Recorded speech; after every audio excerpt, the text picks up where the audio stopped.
जो गांवों में गरीब मजदूर किसान रहते हैं उनके बच्चों को पढ़ाने के लिए प्राथमिक विद्यालयों पर जो ताले लटके थे उस ताले को और किसी ने खोलने का काम किया था तो वो शिक्षा मित्र थे। माननीय शिक्षा मित्र लगातार अपनी पूरी योग्यता के हिसाब से बहुत मेहनत करते हैं लगातार, और 1450 रुपए से इन्होंने अपने सैलरी की शुरुआत की, मैंने मानदेय की शुरुआत की, और आज भी 11 महीने के लिए सिर्फ उनको मानदेय 10,000 रुपए दिया जा रहा है। नमस्कार, आप सभी जितने भी शिक्षा मित्र साथी हैं, आप सभी को लेकर एक बड़ी खबर सामने आ रही है जो आप सभी के लिए बहुत ही महत्वपूर्ण है, इसलिए वीडियो में अंत तक बने रहे। और अगर वीडियो अच्छी लगे तो वीडियो को लाइक कर चैनल को सब्सक्राइब कर लें, और साथ ही हमें कमेंट बॉक्स में एक कमेंट करके बताएं कि आप सभी उत्तर प्रदेश के कौन से जिले से संबंधित हैं। मान्यवर, सन 1999 में जब देश और प्रदेश में दोनों जगह भारतीय जनता पार्टी की सरकार थी और आर्थिक संकट ऐसा आया कि सरकार के पास इतना पैसा नहीं था कि वो प्राथमिक विद्यालय के शिक्षकों को वेतन दे सके, तो ऐसी स्थिति में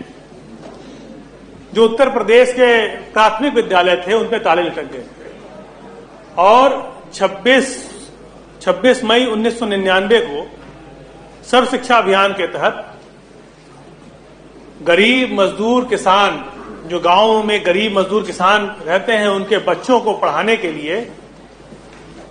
प्राथमिक विद्यालयों पर जो ताले लटके थे उस ताले को और किसी ने खोलने का काम किया था तो वो शिक्षा मित्र थे। माननीय शिक्षा मित्र लगातार अपनी पूरी योग्यता के हिसाब से बहुत मेहनत करते हैं लगातार, और 1450 रुपए से इन्होंने अपने सैलरी की शुरुआत की, मैंने मानदेय की शुरुआत की, और आज भी 11 महीने के लिए सिर्फ उनको मानदेय 10,000 रुपए दिया जा रहा है। सदन में कई बार मान्यवर आपने भी कहा और हम लोग भी लगातार सरकार से ये अनुरोध करते हैं, विनती करते हैं कि उनका मानदेय बढ़ा दिया जाए, क्योंकि लगातार जैसा भी हमारे माननीय सदस्य कह रहे थे कि कुशल श्रमिक 550 रुपए डेली पाता है, और अगर हम जोड़ लें तो हमारे शिक्षा मित्रों को उतना पैसा भी नहीं मिल रहा। शिक्षा मित्र सारे काम करते हैं, शिक्षा मित्र से आप जनगणना भी कराते हैं, मध्याह्न भोजन का भी काम कराते हैं, बाकी सारे काम उससे कराते हैं जो शिक्षक से कराते हैं। जब समान काम का समान वेतन मिलना चाहिए तो सब शिक्षा मित्र को भी पूरा पैसा मिलना चाहिए। ये हम आप मान्यवर कहीं न कहीं मानवीय आधार पे भी हमें लगता है कि सरकार को सोचना चाहिए कि शिक्षा मित्र कहां खड़े हैं, उनकी हम कैसे मदद कर सकें। हमें आज भी याद है सन 2017 का चुनाव चल रहा था और यहीं बनारस में देश के प्रधानमंत्री आदरणीय नरेंद्र मोदी जी अपने चुनावी रैली में उन्होंने कहा कि अगर कोर्ट से उन्हें न्याय नहीं मिलेगा तो सरकार उनके साथ खड़ी है। इसका मतलब कहने का था कि अध्यादेश लाकर भी उनको नियमित करने का काम सरकार करेगी।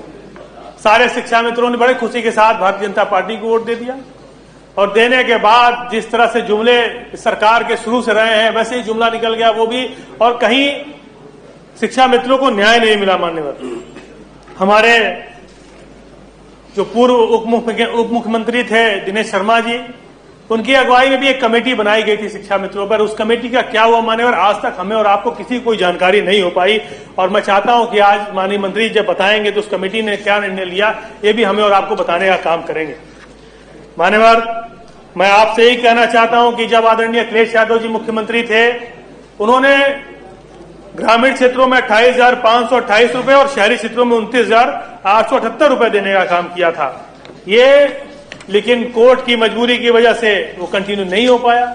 तो अगर आज आपकी सरकार है तो हम आपसे अनुरोध विनती यही करेंगे कि शिक्षा मित्रों के साथ आपको खड़ा होना चाहिए। आज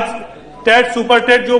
पास कर लिए हैं उनकी भी नियुक्ति नहीं हो पा रही है। 6 जनवरी 2019 को सुपर टेट की जो परीक्षा हुई थी उसके बाद कट ऑफ जो 40-45 था उसको बढ़ाकर 60-65 कर दिया गया। माननीय सुप्रीम कोर्ट ने भी कई बार अपनी टिप्पणियों में कहा है कि खेल के बीच में खेल के नियम नहीं बदले जा सकते, तो जब कट ऑफ का इन्होंने जानबूझ के बढ़ा दिया कि ज्यादा शिक्षा मित्र समायोजित न हो पाए। 2021 में टेट का जो रिजल्ट हुआ वो अभी तक नहीं आया, साथ ही साथ उसके बाद कोई परीक्षा भी नहीं हुई।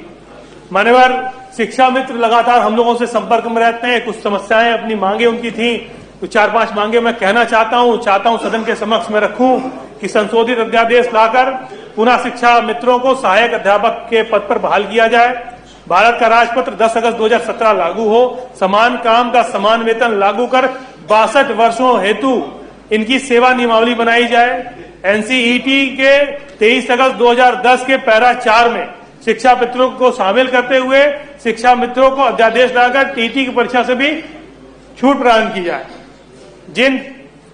जिस शिक्षा मित्रों की आंदोलन में जान चली गई उसके परिवार के एक सदस्य को सरकारी नौकरी सरकार देने का काम करे और आंदोलनों में जो शिक्षा मित्रों पर जितने सरकार ने झूठे मुकदमे लगाए, लाठियां चलाई, पीटने का काम किया, उन जो झूठे मुकदमे लगाए उन झूठे मुकदमों को वापस लेने का काम सरकार करे। ज्यादा कुछ न कहते हुए मान्यवर, लगातार मैं ये 4 लाइन हमेशा शिक्षा मित्रों की कहता हूं, इसलिए फिर आज कहूंगा कि यूपी के शिक्षा मित्रों का हुआ हाल बेहाल है। वर्षों की सेवा का फल मिला बहुत कमाल है। बेटी सयानी बेटा भी करता सवाल है। आगे खाई पीछे कुआं बड़ा विशाल है। मैं इन्हीं शब्दों के साथ मान्यवर आपसे यही अनुरोध करता हूं कि पीठ से आज निर्देश हो जाए कि शिक्षा मित्रों को कम से कम